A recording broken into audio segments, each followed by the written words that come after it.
Kipekee nitumie nafasi hii kwa kuwa ni bajeti ya kwanza tangu bunge hili la 13 limeanza, niendelee kumpongeza Rais wetu wa Jamhuri ya Muungano wa Tanzania kwa kazi kubwa na kazi nzuri anayoifanya kwenye nchi yetu, lakini pia nimpongeze na Makamu wa Rais wa Jamhuri ya Muungano wa Tanzania, lakini pia nimpongeze Mheshimiwa Waziri Mkuu wa Jamhuri ya Muungano wa Tanzania kwa kazi kubwa na kazi nzuri anayoifanya kwenye nchi yetu. Mheshimiwa Mwenyekiti, pia nitumie nafasi hii kwa dhati kabisa kuwapongeza waheshimiwa mawaziri na manaibu waziri wote walioteuliwa kuhudumu chini ya ofisi ya Waziri Mkuu, ambao hotuba hii ni hotuba yao ya ofisi ya Waziri Mkuu. Mheshimiwa mawaziri, tunawapongezeni sana kwa imani kubwa mlipata kwa Mheshimiwa Rais, na tunawatakia kila laheri katika kutimiza majukumu yenu ya kuwatumikia Watanzania. Mheshimiwa Mwenyekiti, mchango wangu unajikita kwenye maeneo mawili tu siku ya leo. Eneo la kwanza, Mheshimiwa Mwenyekiti, nitazungumzia kidogo kuhusu serikali za mitaa, lakini eneo la pili nitazungumzia usimamizi wa shughuli za serikali. Mheshimiwa Mwenyekiti, nchi yetu miaka ya 90 tuliamua kuanzisha na kutekeleza sera ya ugatuaji wa madaraka. Na ili sera hii ifanye kazi vizuri, tukaziboresha na kuziweka vizuri mamlaka za serikali, kuzishusha kule chini kwa wananchi ili ziwe karibu na wananchi na ziweze kuwahudumia wananchi, lakini pia zifanye kazi ya wananchi. Pamoja na changamoto kadhaa, lakini sera hii imekuwa na mafanikio makubwa kwa sababu imewashirikisha wananchi katika maamuzi ya shughuli mbalimbali zinazohusu maisha yao na shughuli zao kwa ujumla. Mheshimiwa Mwenyekiti, lakini pia tumeendelea kuisimamia sera hii na kuitekeleza. Na tunashukuru hata kwenye dira tulioizindua hivi karibuni, Dira ya Taifa ya Maendeleo ya mwaka 2050, tumeonyesha ni namna gani ambapo serikali yetu inakusudia kuendelea kupeleka madaraka kule chini kwa wananchi. Lakini pia Mheshimiwa Mwenyekiti, ukiangalia bajeti hii ya ofisi ya Waziri Mkuu, ambayo ndio bajeti ya kwanza ya utekelezaji wa dira hii tulioizindua, kwa mujibu wa taarifa za ukomo, tunatarajia bajeti ya mwaka huu itakuwa kwenye trilioni 62.9. Katika hizi trilioni 62.9, trilioni 12.5 zinakwenda ofisi ya Waziri Mkuu. Na katika trilioni 12.5, trilioni 12.2 zinakwenda ofisi ya Waziri Mkuu TAMISEMI. Maana yake ni nini? Maana yake ni kwamba fedha nyingi tunazipeleka TAMISEMI ili zikafanye kazi za kugusa maisha ya watu wetu. Ushauri wangu ni mdogo tu kwenye eneo hili, Mheshimiwa Mwenyekiti. Tunapeleka fedha nyingi sana kwenye TAMISEMI. Tunapeleka fedha nyingi sana halmashauri, lakini lazima tujiulize maswali. Fedha hizi tunazopeleka halmashauri tunampelekea nani? Nani mwenye jukumu la usimamizi wa fedha hizi? Wenye jukumu la usimamizi kwa kuwakilisha wananchi kule chini ni viongozi wetu wa vijiji, viongozi wetu wa kwenye kata, mabaraza yetu ya madiwani. Hali ya mabaraza yetu ya madiwani ikoje? Hali halmashauri zetu ikoje? Ni ushauri wangu, katika kipindi cha miaka hii mitano, ofisi ya Waziri Mkuu TAMISEMI, tengenezeni programu nyingine ya maboresho ya serikali za mitaa, tuziongezee uwezo halmashauri zetu na serikali za mitaa kwa ujumla, ziwe na nguvu na uwezo wa kusimamia fedha hizi na ziweze kutoa matokeo kule kwa wananchi wetu ambao tunaongoza. Mheshimiwa Mwenyekiti, eneo la pili ambalo nataka kulizungumzia leo kwenye hotuba hii ya Mheshimiwa Waziri Mkuu ni eneo mahususi la usimamizi wa shughuli za serikali.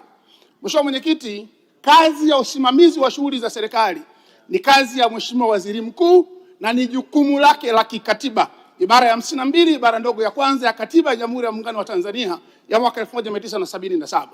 Mheshimiwa Mwenyekiti, tunampongeza Mheshimiwa Waziri Mkuu. Tumemwona anapofanya kazi, tumeona ziara anazozifanya, tumeona namna ambavyo wananchi wanamkimbilia. Pamoja na nia nzuri alionayo na alianza kuionyesha mapema, Mheshimiwa Mwenyekiti, lazima tukubaliane, bado serikalini kuna ugonjwa. Bado kuna ugonjwa wa kuleana, bado kuna ugonjwa wa kufanya kazi kwa mazoea, bado kuna ugonjwa wa kuvumilia mambo ambayo hayako sawa sawa. Lakini pia kuna ugonjwa wa kutokufanya maamuzi au kuchelewa kufanya maamuzi. Tumeiona dhamira ya Mheshimiwa Waziri Mkuu. Mimi ni ushauri wangu kwa Mheshimiwa Waziri Mkuu, aongeze nguvu, aongeze ukali. Tunahitaji tuone wananchi wa nchi hii wanatumikiwa na viongozi wao, wanatumikiwa na serikali yao. Yako maeneo mawili, Mheshimiwa Mwenyekiti, nitatoa mfano. Serikali ya awamu ya 6 ilifanya kazi nzuri sana kwenye kufufua kilimo, haswa kwenye maeneo ya mazao ya kimkakati.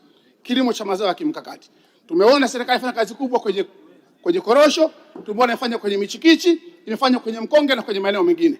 Na kwa kweli tupongeze serikali ya awamu ya 6, imeweka alama kubwa sana kwenye eneo hili.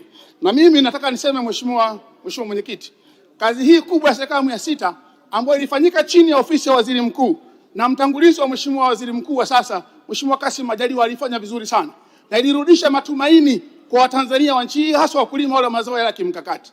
Na kwa mfano kwenye zao la mkonge, kutokana na kazi kubwa na nzuri iliyofanywa na serikali chini ya ofisi ya Waziri Mkuu, tumeongeza uzalishaji wa mkonge kutoka tani 36,000 mwaka 2020 mpaka tani 73,000 mwaka jana. Lakini Mheshimiwa Mwenyekiti, pamoja na kazi hii nzuri inayofanywa na serikali, kuna mahali tumeanza kupata ulegevu, kuna mahali kumeanza kuwa na shida. Tumeanza kuwaruhusu, kuwavumilia na kuwaonea haya wahuni wanaokwenda kucheza na mabei ya mazao ya wakulima wetu. Leo tunapozungumza, Mheshimiwa Mwenyekiti, zao la mkonge liko kwenye changamoto kubwa. Bei za mkonge zimeporomoka na mkonge umekaa kwenye maghala kwa zaidi ya miaka 5. Ni nani anaruhusu watu kucheza na bei ya mazao ya wananchi wa nchi hii? Tunaiomba ofisi ya Waziri Mkuu, jambo hili tusiwaachie Wizara ya Kilimo peke yake. Ofisi ya Waziri Mkuu iingie, ilishughulikie, ilisimamie, ili tuendelee kuboresha maisha ya watu wetu na watu wetu waweze kupata maisha mazuri. Na hapa nitoe ushauri kwenye maeneo mawili, ushauri wa aina mbili kwenye eneo hili la mkonge. Jambo la kwanza, tunaiomba serikali ituletee mfumo mzuri na mfumo mpya utakaosimamia kazi ya uuzaji na ununuaji wa zao la mkonge ili kuondoa uwezekano wa watu kucheza na bei kwenye zao la mkonge. Lakini pia alikuja Mheshimiwa Rais mkoa wa Tanga, aliahidi kwa mashine zote za kuchakata mkonge ambazo zilikuwa kwenye kampuni ya Sesalana na kampuni ya serikali zitarudishwa kwenye AMCOS zetu ili wakulima chini ya bodi ya mkonge wakasimamie. Jambo hili limechukua muda mrefu. Kampuni inayosimamia mashine hizo mpaka sasa hivi hazifanyi kazi, zimefungwa, na wakulima wamekuwa na changamoto ya uchakataji wa zao lao la mkonge. Eneo la pili ambalo kunaonyesha ulegevu, Mheshimiwa Mwenyekiti, ni kwenye upande wa zao la chai. Kwa zaidi ya mwaka mmoja, wakulima wa tarafa ya Bungu, kata 9, viwanda viwili vya chai, mwekezaji amevifunga, ameondoka na wakulima hakuna kazi wanayofanya.